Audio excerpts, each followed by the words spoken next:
Hello friends, আসসালামু আলাইকুম। আমি আজকে আপনাদের সামনে দেখাবো কাঁচা আমের আচার। তো আমি এখানে আমটাকে এরকম একটা আমকে 4টা ফালি করে কেটে নিয়েছি। এখন এটাকে আমি রোদ্রে শুকাতে দেব। আমি এটাকে একটা প্লেটের মধ্যে রোদ্রে শুকাতে দেব। এটাকে আমি পুরো 4-5 ঘন্টা রোদ লাগিয়ে শুকিয়ে নেব। এটাকে বেশি শুকাতে যাবেন না, তাহলে আমটা একদম শক্ত হয়ে যাবে। আমি কিছুক্ষণ রোদে শুকানোর পরে দেখিয়ে দিচ্ছি আমটা কেমন হয়েছে। তো দেখতে পাচ্ছেন আমটা এরকম হয়েছে। তো আমি এখন আমের আচারটা তৈরি করে নেব। একটা কড়াইয়ে পর্যাপ্ত পরিমাণ তেল দিয়ে দিলাম 4টা শুকনো লঙ্কা দিয়ে আমি এটাকে লাল করে ভেজে নেব। দিয়ে এখন দিয়ে দিব রসুন। এই রসুন আমের মধ্যে রসুনের ফোড়নটা দিলে এটা ফ্লেভারটা অন্যরকম হয়, অনেক ভালো লাগে। তো দিয়ে দিলাম এখানে 3টে তেজপাতা। এটাকে দিয়ে আমি ফোড়নের জন্য লালচে করে ভেজে নেব, যাতে আমের মধ্যে একটা সুন্দর একটা ফ্লেভার আসে। তো দেখতে পাচ্ছেন আমার রসুনটা একদম ভাজা হয়ে গেছে। এখন আমার আগের থেকে রোদ লাগিয়ে রাখা আমগুলো আমি এর মধ্যে দিয়ে দেব। তো এটাকে আস্তে আস্তে 2-3 বার করে দিবেন, তাহলে আমটা ভেঙে যাবে না, একটু শক্ত শক্ত হবে, ভালো লাগবে। তো আমি এভাবে 2-3 বার করে আমটা দিয়ে ভালো করে এটাকে তেলের সাথে মিশিয়ে নেব। এটাকে বেশি ভাজতে যাবেন না, বেশি ভাজতে গেলে আমটা একদমই শক্ত হয়ে যাবে এবং খেতে আচারটা তেমন ভালো লাগবে না। তো আমটা যেহেতু সাদা, আমি এর মধ্যে দিয়ে দিলাম 1 চামচ হলুদের গুঁড়ো। দিয়ে আমি এটাকে ভালো করে মিশিয়ে আরও 2-3 মিনিট ভেজে নেব। আগেই বলি যে আমটা বেশি করে ভাজতে যাবে না, ভাজলে আমটা শক্ত হয়ে যাবে, আচারটা খেতে তেমন ভালো লাগবে না। তো এখানে দিয়ে দিলাম অল্প একটু লবণটা আপনাদের স্বাদ মতো দেবেন।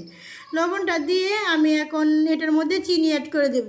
চিনিটা আপনারা দিবেন আমের উপর ডিপেন্ডস করবে চিনিটা। আম যদি টক বেশি হয় তাহলে চিনিটা বেশি দিবেন, আর আম যদি মিষ্টি হয় চিনিটা কম দিলেও চলবে।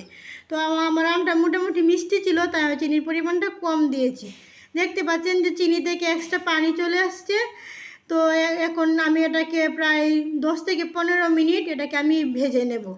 তো 10 থেকে 15 মিনিট পরে আমি আবার ফিরে আসবো, ততক্ষণ আপনারা দেখতে থাকুন।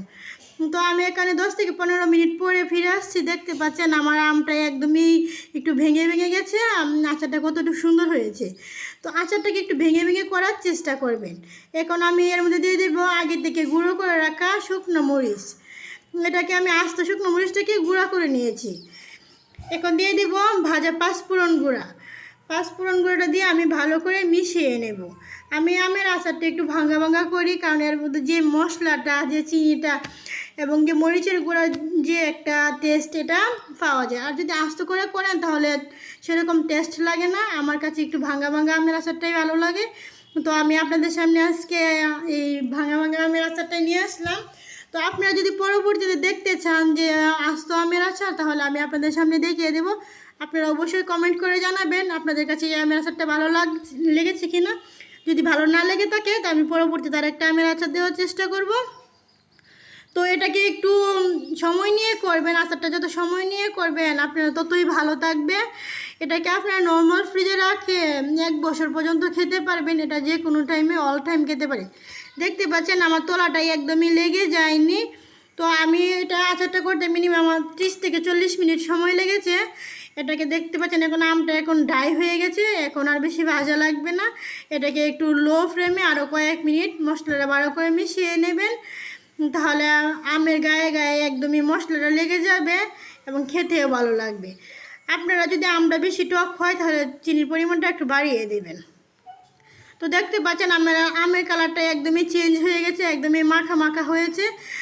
আমার বাসায় সবাই এরকম আচারটা অনেক বেশি পছন্দ করে, তাই আমি আজকে এরকমভাবে আচারটা তৈরি করেছি।